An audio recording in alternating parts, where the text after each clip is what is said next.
Instalivros apresenta um novo jeito de trabalhar. Ideias do Google que vão transformar sua maneira de viver e liderar. Laszlo Bock. O autor desse livro liderou todas as operações ligadas a pessoas no Google por 10 anos. Durante esse período, o Google foi reconhecido por mais de 100 vezes como um empregador excepcional, inclusive como a melhor empresa para trabalhar nos Estados Unidos, Argentina, Austrália, Brasil, Canadá, Coreia do Sul, França, Índia, Irlanda, Itália, Japão, México, Países Baixos, Polônia, Rússia, Suíça e Reino Unido. Tem bacharelado em Relações Internacionais pela Pomona College e MBA pela Yale School of Management. Introdução. Após ter vários empregos em diversos setores diferentes, Laszlo Bock identificou que a carreira na área de recursos humanos era um setor carente de bons profissionais. E mesmo indo contra a opinião de seus amigos, aventurou-se na área e após algum tempo conseguiu uma vaga na General Electric. Ao longo desse período, percebeu que para onde quer que se voltasse, as pessoas não eram bem tratadas no trabalho, e isso não fazia o menor sentido para ele, pois você passa mais tempo trabalhando do que fazendo qualquer outra coisa na vida. Em 2006, após 3 anos na GE, foi convidado para trabalhar no Google, e a partir daí começa a sua história em uma das maiores empresas de tecnologia do mundo. O início da história do Google.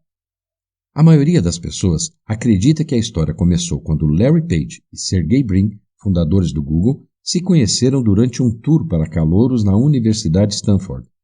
A verdade, porém, é que o pontapé inicial ocorreu muito antes. A mentalidade de Larry foi moldada pela história da família. Seu avô trabalhava numa montadora de automóveis e tinha uma arma que ele mesmo fabricara e que levava para o seu trabalho.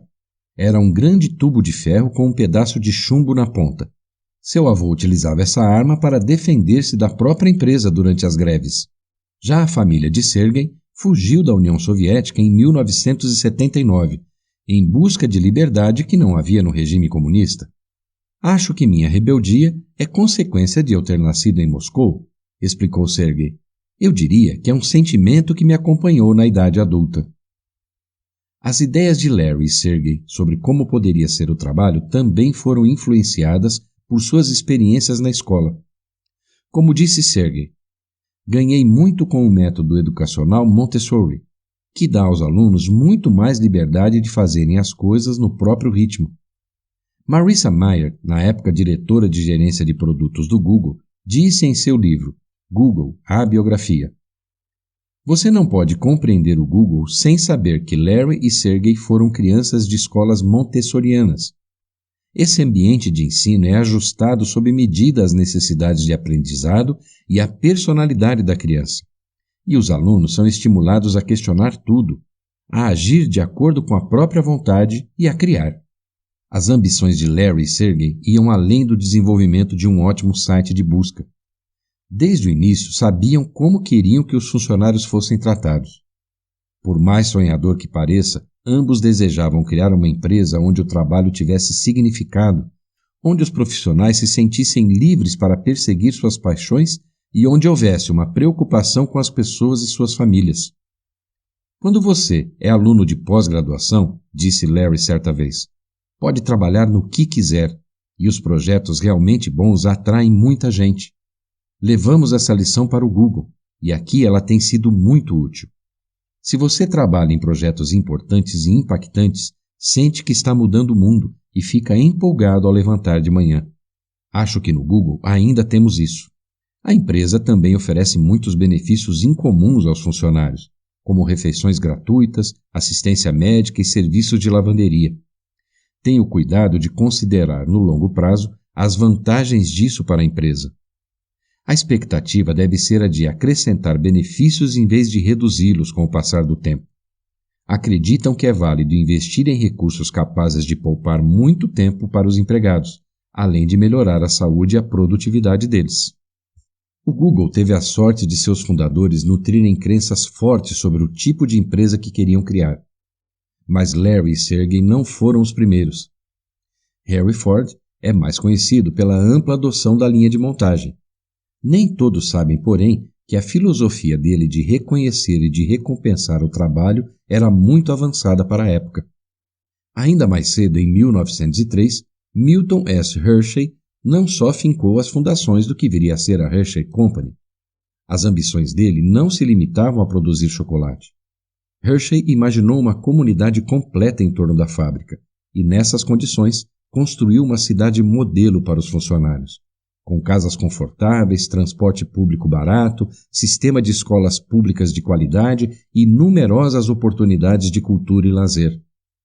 Um exemplo mais recente é o de Merlin J. Kelly, que entrou na Bell Labs em 1925 e foi presidente da empresa de 1951 a 1959. Kelly formou equipes mistas, ou Franken Teams, compostas de pensadores e executores, além de incluir especialistas de diversas áreas no mesmo grupo.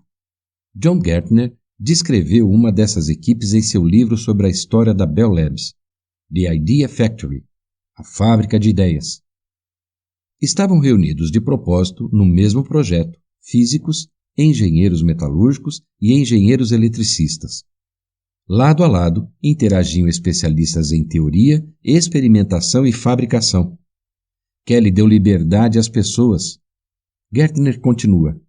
A história de Kelly é ainda mais fascinante por ele não ter sido o fundador da Bell Labs, nem por se destacar como uma estrela em rápida ascensão. Em vez disso, pedira demissão 2 vezes por achar que seus projetos não contavam com os financiamentos necessários, e nas 2 ocasiões foi atraído de volta com a promessa de mais fundos. Voltando ao Google, Larry e Sergey deixaram espaço para que outros profissionais agissem como fundadores. Pessoas de visão tinham a oportunidade de criar o próprio Google. Durante anos, Susan Wojcicki, Solar Kemminger e Marissa Mayer foram chamadas de mini-fundadoras, funcionárias pioneiras que desenvolveriam e liderariam a publicidade, o YouTube e iniciativas de pesquisa em parceria com cientistas de computação brilhantes como Shrida Ramaswamy, Eric Vich, Amit Singhal e Uri Mender. Craig Neville Manning, engenheiro notável que abriu o escritório de Nova York porque preferia a cidade grande aos subúrbios do Vale do Silício. A construção de equipes e instituições excepcionais é iniciada pelos fundadores. Mas para ser um fundador, você não precisa criar uma nova empresa. Qualquer um pode ser fundador e criador da cultura da própria equipe. Seja você o primeiro funcionário ou apenas mais um integrante de uma empresa existente há décadas. A lição fundamental da experiência do Google é que você primeiro precisa escolher se quer ser fundador ou empregado. Não é uma questão de propriedade no sentido literal, mas de atitude. Para compreender isso melhor, é preciso explorar os 3 aspectos definidores de nossa cultura: missão, transparência e voz. Missão. A missão do Google é o primeiro alicerce da nossa cultura. Nossa missão é organizar as informações do mundo e torná-las mundialmente acessíveis e úteis. Se você acreditar que as pessoas são boas, não terá medo de lhes fornecer informações. Transparência. Parta do princípio de que todas as informações podem ser compartilhadas com a equipe, em vez de presumir que nenhum dado deve ser revelado. Restringir as informações deve ser um esforço consciente, e é melhor ter bons motivos para fazê-lo. Em código aberto, ocultar informações é contra a cultura. O Google não criou esse conceito, mas é seguro afirmar que o adotamos. Nas reuniões coletivas semanais, às sextas-feiras, Larry e Sergey se dirigem a toda a empresa. Milhares participam pessoalmente ou por videoconferência, e dezenas de milhares assistem às retransmissões online. Para atualizações referentes à semana anterior, demonstrações de produtos, boas-vindas a novos funcionários e, mais importante, 30 minutos de perguntas e respostas de qualquer pessoa da empresa sobre qualquer assunto. A sessão de perguntas e respostas é a parte mais importante. Tudo está aberto a dúvidas e discussões. Desde o trivial: Larry, agora que você é chefe, vai começar a usar terno? A resposta foi um sonoro não. Passando por outras relacionadas a negócio. Qual é o custo de fazer Chromecast? E o benefício de tanta abertura é que todo mundo na empresa sabe o que está acontecendo. Talvez isso pareça trivial, mas não é. Nas grandes organizações, é comum ter diferentes grupos fazendo trabalhos redundantes sem saber, desperdiçando recursos. Voz significa garantir aos funcionários o direito de se manifestar sobre a direção da empresa. Ou você acredita na capacidade das pessoas e recebe de bom grado as suas contribuições, ou no fundo não acredita. Para muitas organizações isso é assustador, mas é a única maneira de ser coerente com os próprios valores. Além de mostrar que vive de acordo com os valores que prega, dar voz aos empregados gera outros benefícios. Ethan Burroughs, da Universidade do Texas, em Austin, descobriu que permitir que os empregados expressem as próprias ideias é reconhecido há muito tempo como um importante fator de melhoria da qualidade das decisões e de aumento da eficácia organizacional. As pesquisas sobre o tema demonstraram os efeitos positivos das manifestações dos funcionários sobre a qualidade das decisões, o desempenho da equipe e os resultados da empresa. Os 10 passos que transformarão sua equipe ou seu ambiente de trabalho. Pense no trabalho como uma vocação, uma missão importante. Dê às pessoas um pouco mais de confiança, liberdade e autoridade, além do limite do que você consideraria confortável. Esses são os 10 passos. 1. Dê significado ao trabalho. O trabalho consome pelo menos 1/3 de sua vida e metade de suas horas dispersas. Em muitos contextos, o trabalho é apenas um salário. O Google organiza as informações do mundo e as torna acessíveis e úteis. Todos que trabalham aqui contribuem para essa missão, por menos importante que pareça ser seu cargo. Isso atrai as pessoas para a empresa e as inspira a continuar trabalhando aqui, a assumir riscos e perseguir um desempenho elevado. Tudo o que você faz é importante para alguém e também deve ser importante para você. Como gestor, seu trabalho é ajudar as pessoas a encontrar significado no próprio trabalho. 2. Confie nas pessoas. Se você acredita que as pessoas, em essência, são boas, haja dessa maneira. Seja transparente e honesto com elas. Permita que participem do funcionamento do esquema mais amplo. Permita que as equipes lhe perguntem o que motivou suas últimas decisões. Indague sempre os funcionários o que eles mudariam para melhorar as coisas, ou o que eles fariam diferente se a empresa fosse deles, porque é assim que você quer que eles se sintam, como se a empresa fosse deles. E a única maneira de despertar esse sentimento é abrir mão de um pouco de sua autoridade, dando aos funcionários espaço para crescer. Isso talvez pareça ousado, mas na verdade não é muito arriscado. A administração sempre pode desativar a caixa de sugestões, ou dizer aos colaboradores que as ideias deles não são mais bem-vindas, ou até demitir algumas pessoas.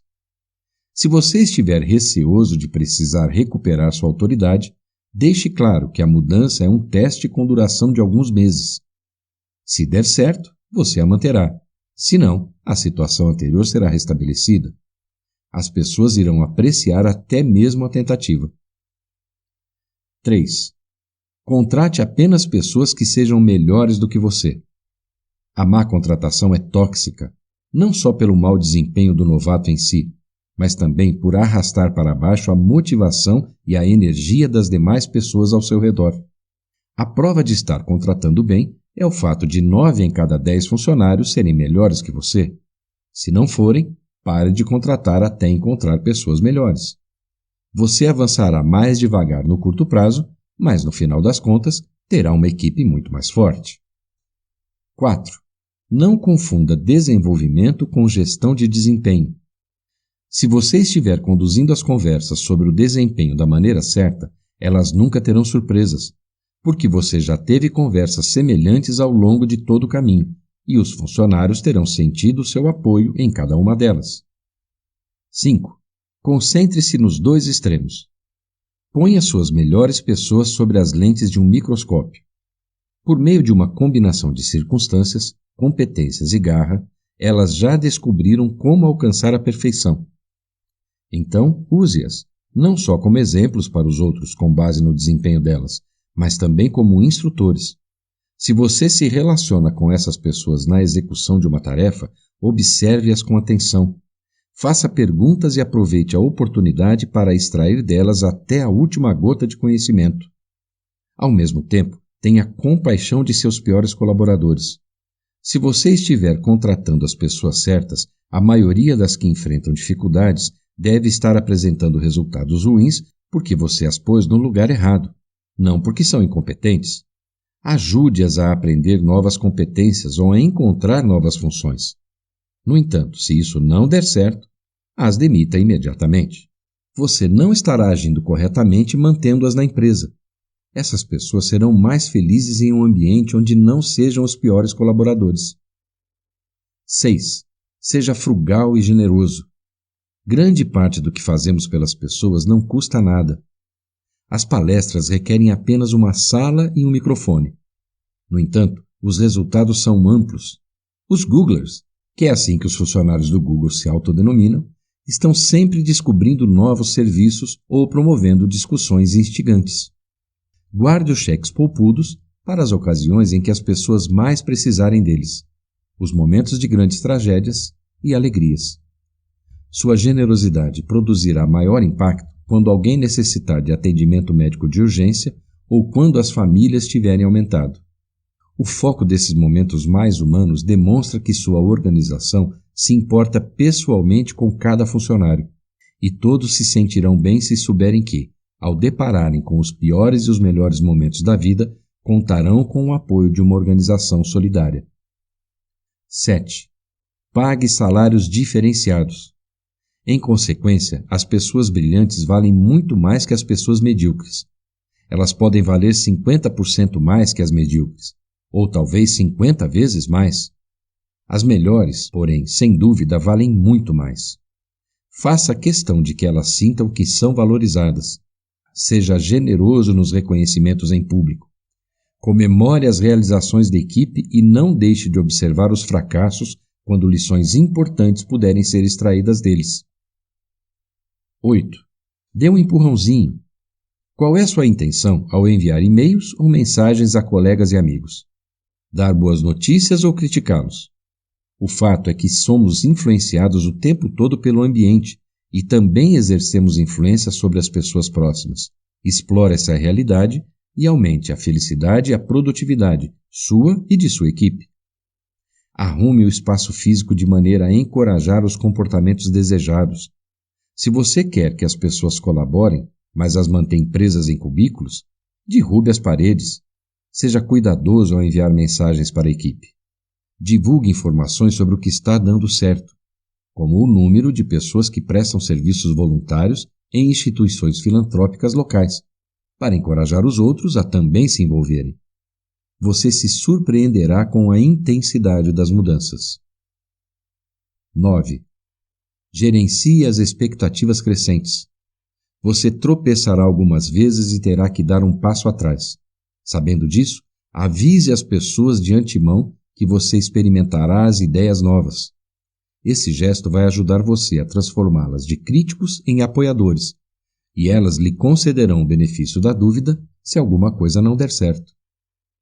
10. Aproveite, volte então ao número 1 e comece tudo de novo. Conclusão.